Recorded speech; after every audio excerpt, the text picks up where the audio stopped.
Me da mucho gusto, la verdad, estar aquí en Álvaro Obregón. No solamente porque aquí gobernamos, porque la militancia hizo posible que el voto favoreciera a la candidata de Morena, sino también porque esta es la casa de una entrañable amiga, casi hermana mía, que fue Marta Pérez Bejarano.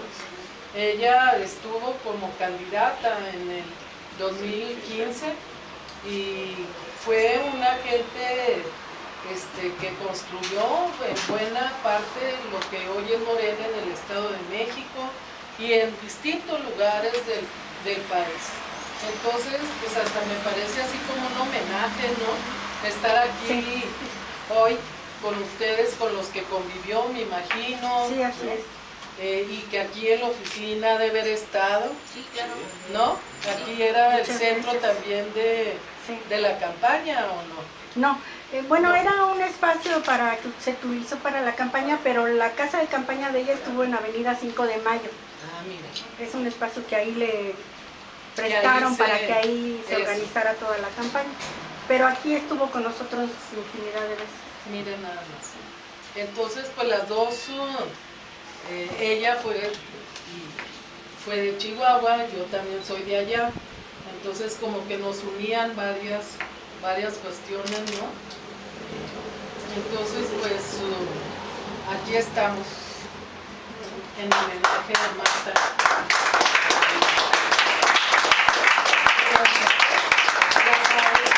Venimos pensando mucho en ella y en su ejemplo. Así es. Bueno, pues entiendo que vamos a platicar hoy sobre los retos que tiene Morena al frente, hoy que es ya gobierno, que finalmente sale de la oposición después de haber estado desde el movimiento de regeneración nacional y después como partido, pues de haber estado en la oposición, pero en serio, construyendo una opción que finalmente logró tener éxito y que se tradujo en la elección de 2018, que no solamente nos llevó a ganar la presidencia de la República, sino también la mayoría en el Congreso Federal, esto es, la mayoría en la Cámara de Senadores, en la Cámara de Diputados,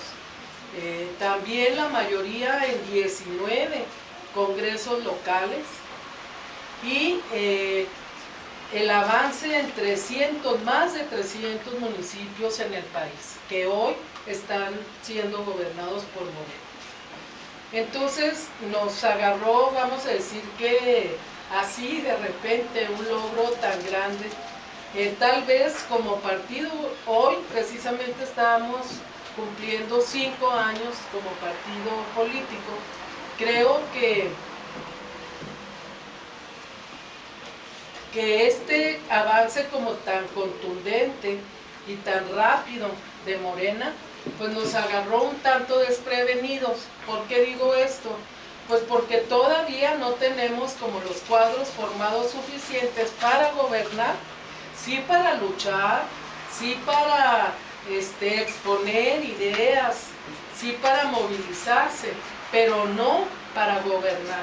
Entonces hoy los gobiernos nuestros, sobre todo en el campo municipal, pues incluyen a mucha gente que tiene toda la disposición, que está con el proyecto, que es gente honesta, honorable, pero que no tiene experiencia de gobierno.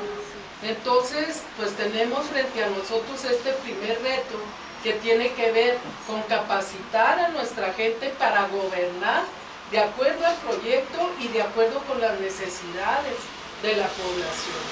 Y señalo en específico lo municipal porque son los gobiernos que están más cercanos a la gente, son los gobiernos que están en el territorio, ¿verdad? Como que lo estatal finalmente se diluye, pues porque ve uno al gobierno estatal, tal vez en las capitales sea en donde más se tiene referencia, pero de allí en más, o sea, los municipios finalmente tienen como referente al gobierno municipal.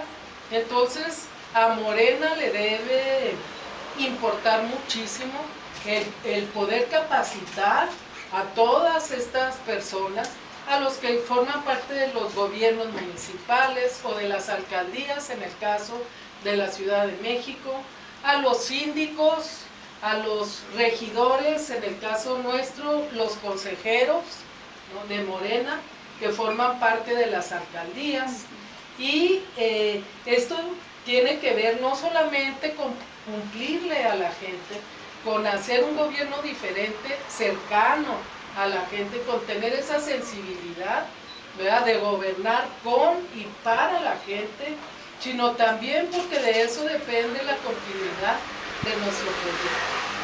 Nosotros tenemos la seguridad de que el gobierno federal lo va a hacer bien, más allá de las diferencias que se vayan presentando, de las renuncias que se vayan presentando. Esto del día de hoy, de la renuncia del secretario de Hacienda, de Carlos Ursúa, pues nos va a pegar evidentemente, porque ahora sí que los adversarios o enemigos también están viendo dónde cojeamos, dónde se les presenta la más mínima oportunidad para atacarnos, para señalarnos, para sostener la idea de que somos un mal gobierno o que somos un mal partido, etc.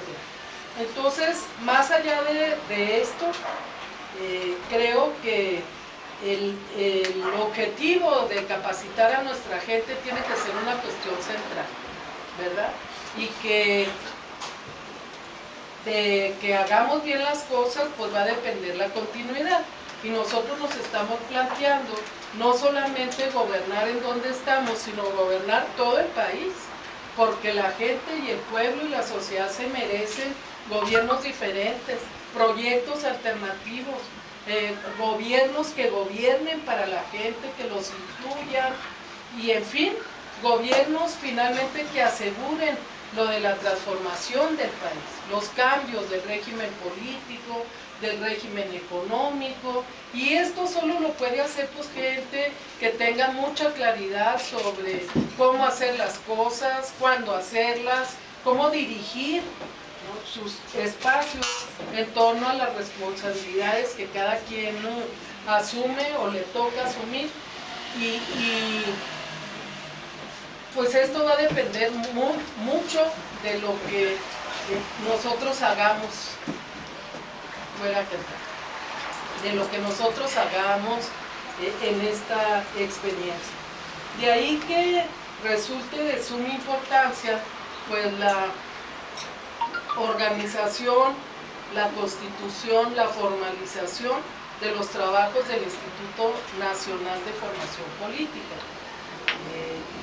Nuestro presidente, siendo todavía dirigente de Morena, en el congreso último, el 5º Congreso Extraordinario que realizamos en agosto del año pasado, él ahí planteó esta idea, hizo esta propuesta: vamos a constituir un organismo nacional que nos ayude a crear un proceso de formación política, de capacitación para la gente que va a gobernar o que está gobernando, y para los que vienen por delante.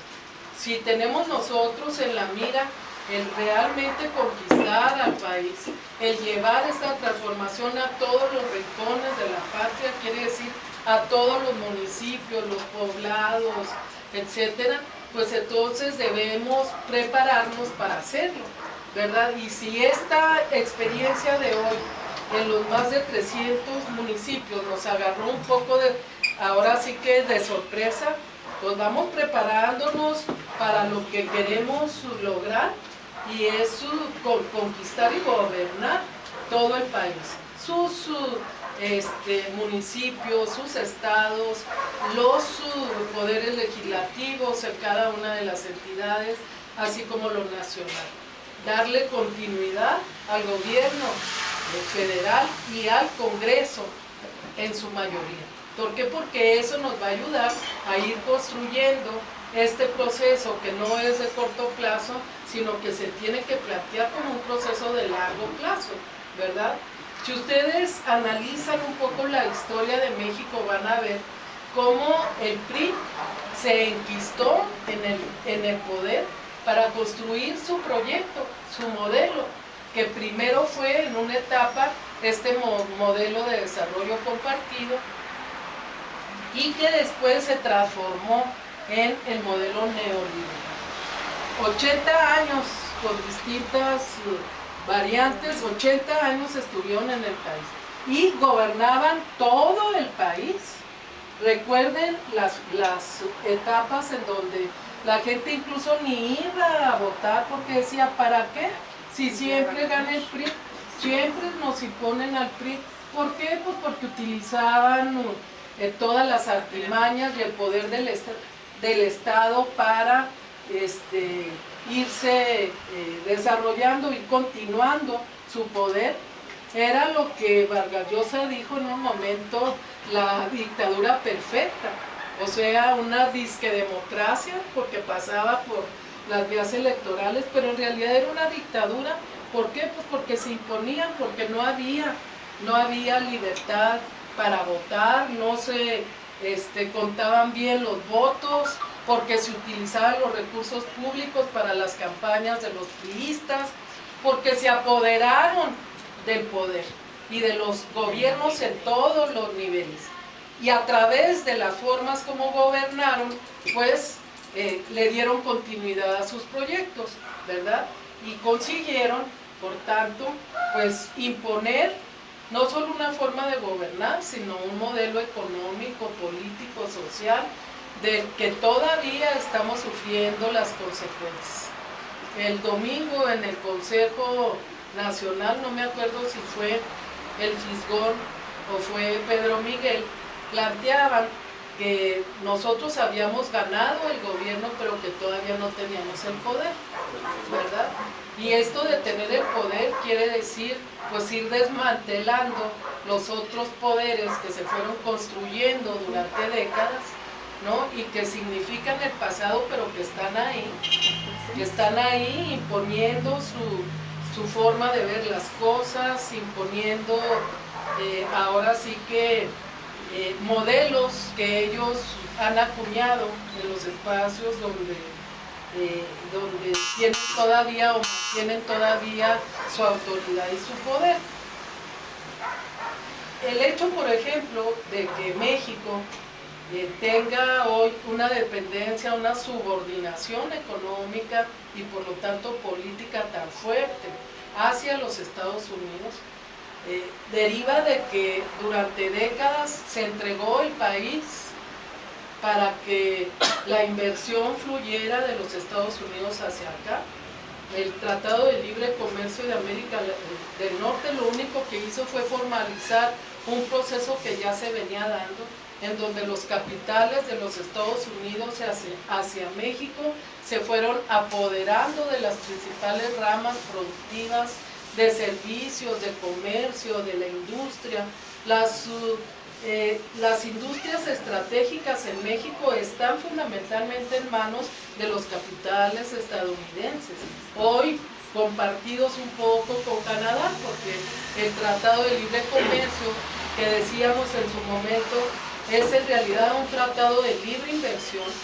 Ese tratado incluyó tanto Estados Unidos como Canadá, pretendiendo crear una zona de integración económica entre los tres países para influir hacia el resto del continente, pero también hacia los otros continentes.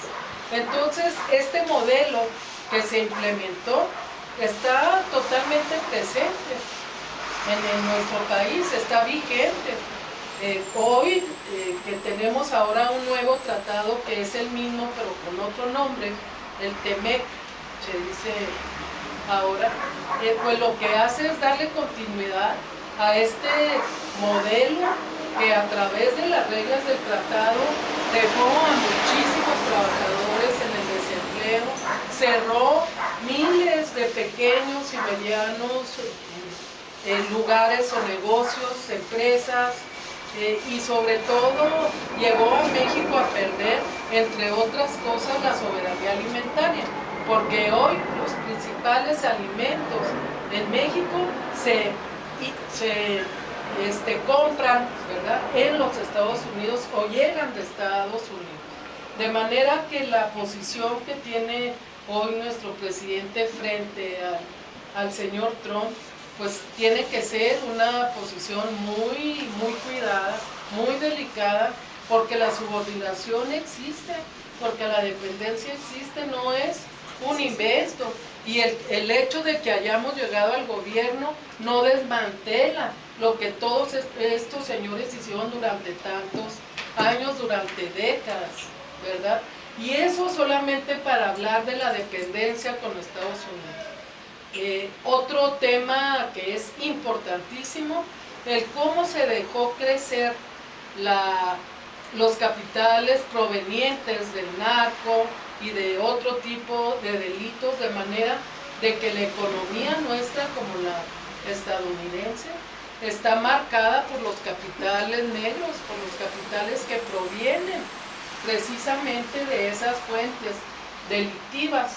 ¿Cómo desmantelar esas inversiones que están, repito, en la economía, en los servicios, en los hoteles, en los centros comerciales, en los proyectos inmobiliarios?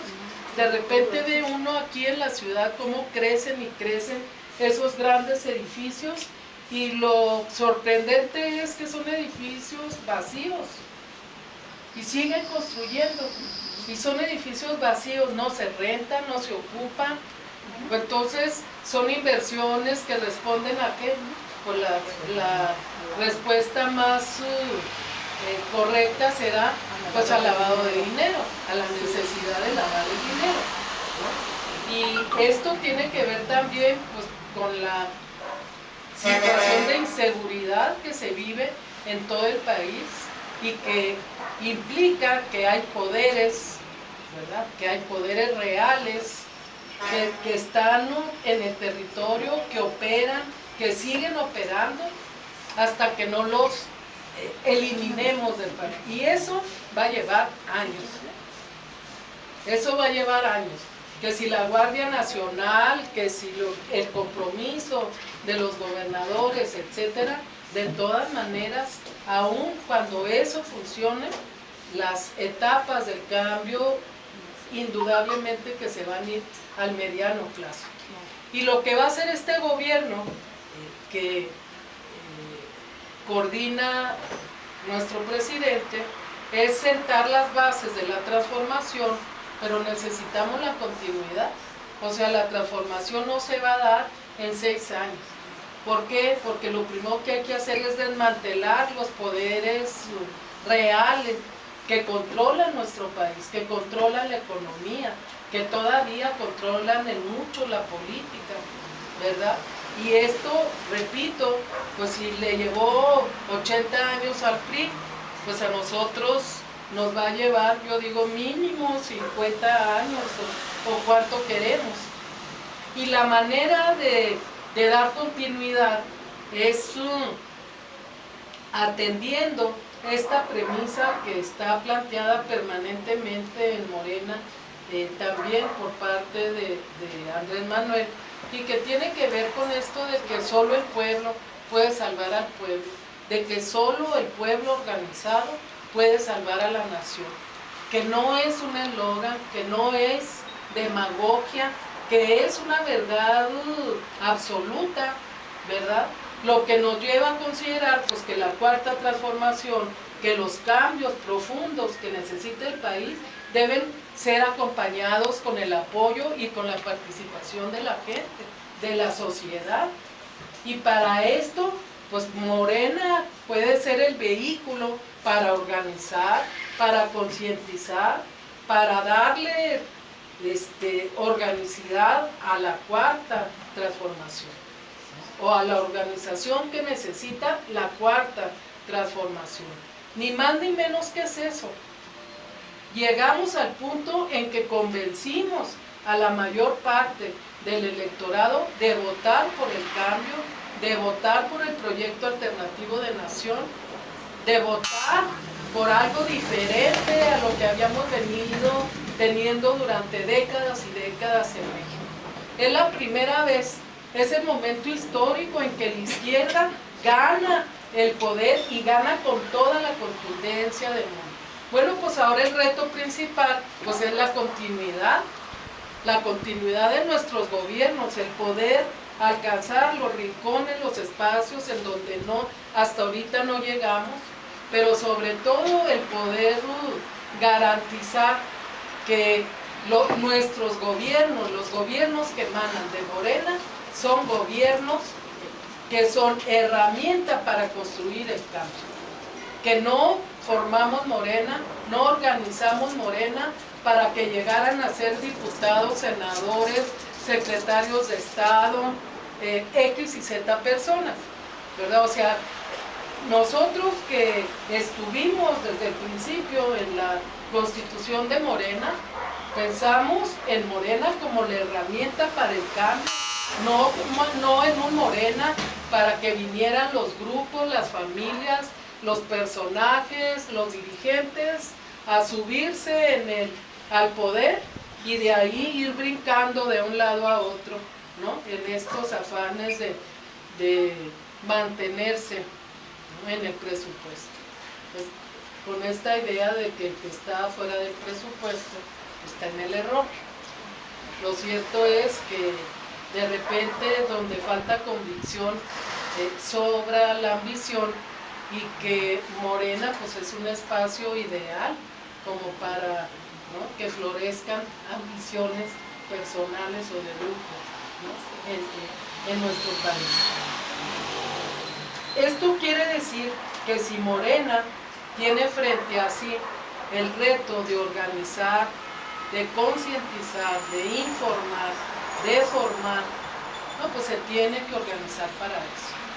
Y en este momento, el diagnóstico que daba Pedro Miguel también en el Consejo, de que Morena está desarticulado, está desorganizado, que hay en los gobiernos y en los congresos gente que definitivamente no solo no está con el proyecto de transformación, sino está en contra del proyecto de transformación, pues es una realidad, ¿verdad? No es un invento, ni es algo lejano a la realidad, es una realidad.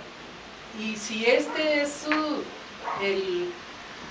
la situación en la que nos encontramos, pues tenemos que buscarle respuesta, ¿no?, y plantearnos qué vamos a hacer para recuperar el modelo organizado, con proyecto, con claridad respecto a lo que hay que hacer y lo que no hay que hacer también. Y yo he venido planteando que este proceso que tenemos al frente de elecciones internas es una oportunidad para darle a Morena esa organicidad que perdió, pues por las mismas circunstancias y por la manera como venimos dando la lucha por lograr llegar al gobierno, por tener el gobierno federal y el resto de los espacios que logramos. Primero, si ustedes recuerdan, decir que dejamos a un lado la estructura o la organización municipal, y en el caso de la Ciudad de México en las alcaldías, que hace 4 años que dejamos ese asunto como una tarea pendiente, que en la primera etapa de Morena Partido organizamos las asambleas en cada uno de los municipios y de las entonces delegaciones para tener organizada la dirección en cada uno de estos territorios, ¿verdad? Pero después del primer trienio dijimos, pues vamos a dejar pendiente esto y vámonos a los comités seccionales, vámonos a lo distrital, etcétera, etcétera, y nos fuimos organizando de una manera pues bastante pragmática, conforme a las exigencias del momento político, sobre todo electoral. Y entonces organizamos los comités de protagonistas del cambio verdadero como comités seccionales que tuvieron como tareas fundamentales la promoción y la defensa del voto. cuestión que tuvo sus resultados en el 2018.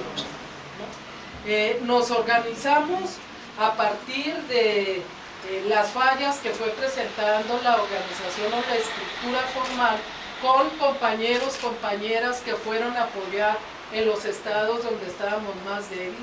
Se crearon se formaron los enlaces, personas con más experiencia que llegaron de alguna manera a suplir las deficiencias de los comités formales que salieron de asambleas, en fin, o sea, como que una organización paralela, ¿sí?, fue la que nos dio los resultados electorales de 2018. Entonces, hoy nos encontramos con un partido que no tiene comités municipales ni en las alcaldías, entonces pues de ahí cierto desorden. ¿Quién se quedó al frente? Pues los militantes, la gente como más comprometida, porque ya los enlaces se quedaron a un lado, ¿no? Y muchos de estos enlaces hoy pues están en el gobierno, son los delegados o los subdelegados, ¿no? O están como el ejército de servidores de la nación, etcétera. Entonces Morena se quedó sin cuadros y sin organización a ese nivel territorial, de municipio o alcaldía. Luego, los comités seccionales que armamos, pues muchos de ellos desaparecieron porque no les dimos seguimiento, porque atendieron las tareas electorales de la defensa del voto y de la promoción, y acabada la elección, pues como que se diluyeron.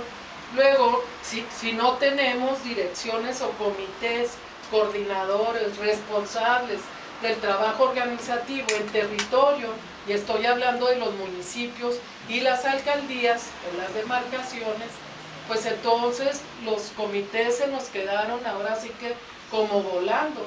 Solo en algunos lugares llamo la atención, por ejemplo, la de Álvaro, la de la GAM, la alcaldía o la demarcación de la Gustavo A. Madero, en donde han mantenido los comités.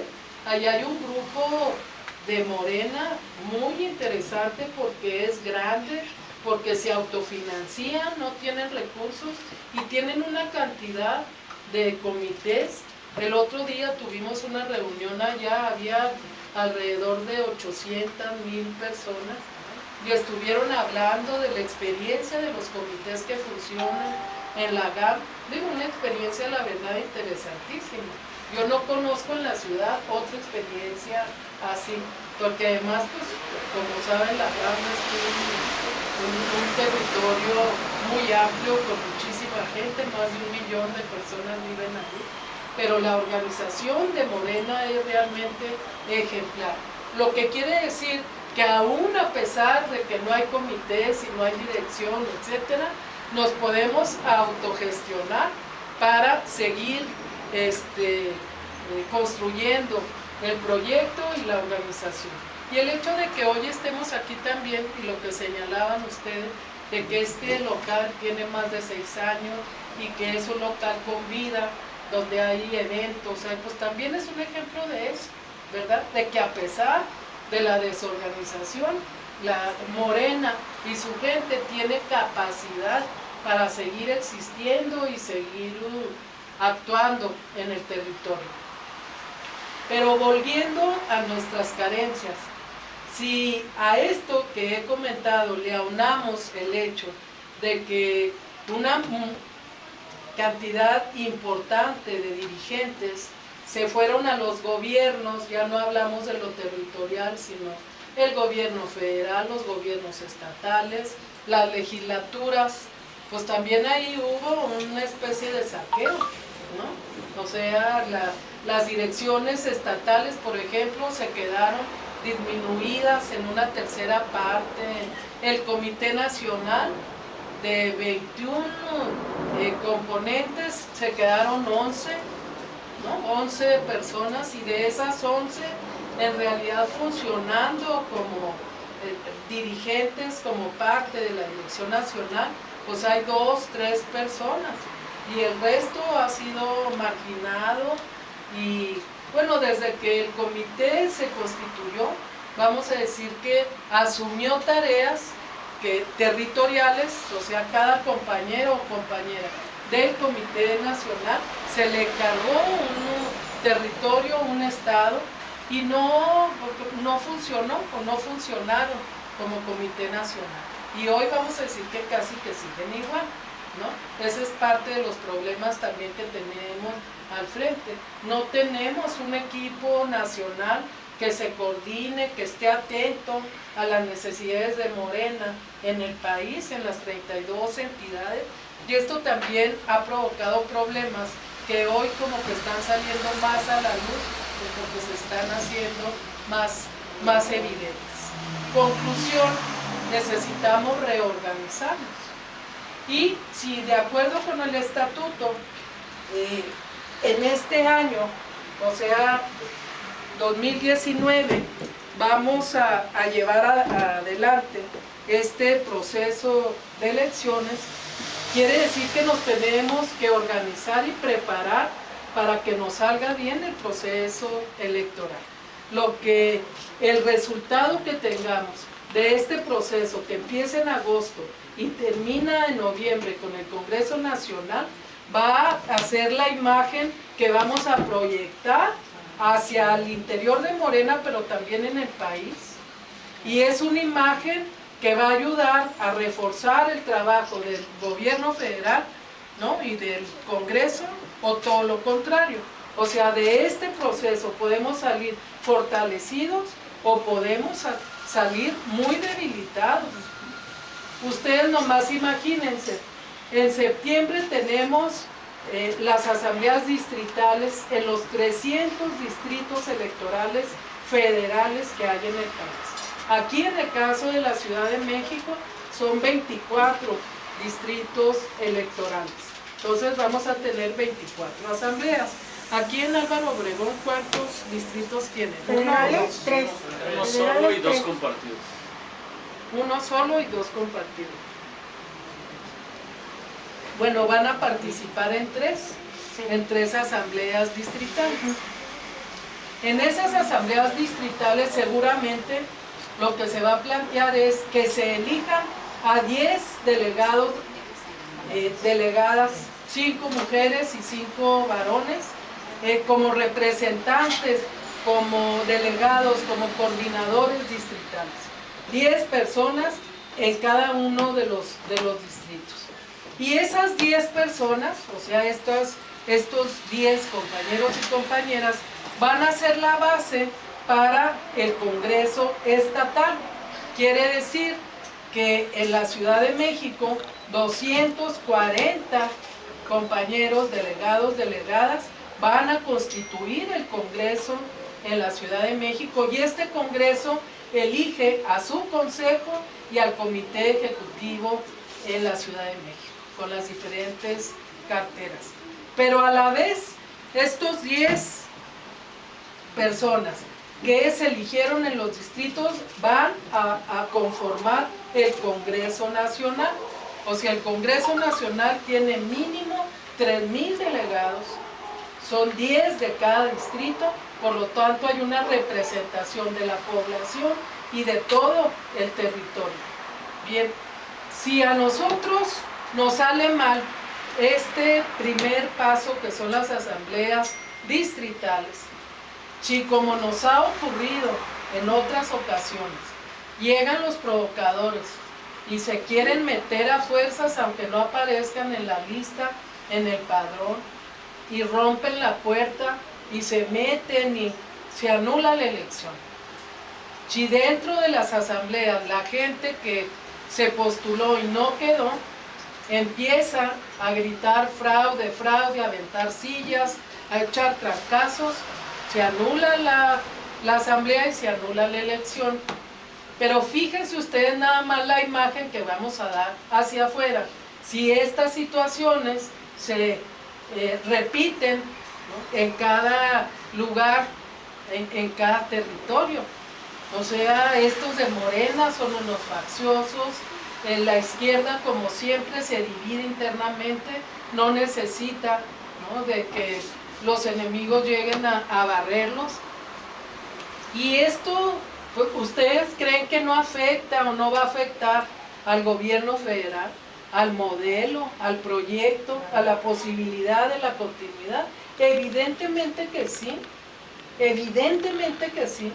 Pero si nosotros tenemos 300 asambleas transparentes, democráticas, pacíficas, y de ahí salen los 10 compañeros, compañeras mejores de Morena, gente realmente comprometida con el proyecto, que trae la camiseta, que haya o no recursos, siempre está en la disposición de trabajar sin cobrar, de participar, de movilizarse, de realizar tareas políticas.